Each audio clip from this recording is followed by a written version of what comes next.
Online জুয়ার নীল ছবলে ধ্বংস হচ্ছে হাজারো স্বপ্ন, ভেঙে চুরমার হচ্ছে মধ্যবিত্তের সংসার।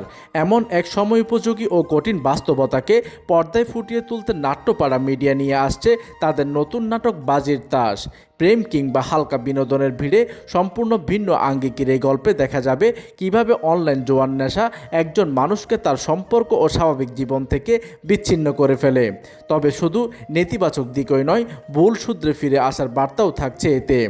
তৈমুর খানের রচনায় এবং অরিন্দম মুখার্জি বিঙ্কুর পরিচালনায় নাটকটিতে অভিনয় করছেন শেখ চাঁদনী, শাহিন মৃধা, রাশেদা রাখি, বাদন, মোশাররফ ভূঁইয়া পলাশ ও বাপ্পি হায়দার।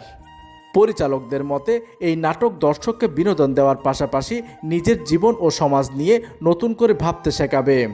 সামাজিক সংকট আর পারিবারিক আবেগের মেলবন্ধনে তৈরি বাজির তাস দর্শকের মনে কতটা দাগ কাটতে পারে এখন সেটি দেখার বিষয়। প্রতিনিধির তথ্য ও পাঠানো চিত্রে ডেস্ক নিউজ, দিগন্তের বার্তা 24, ঢাকা।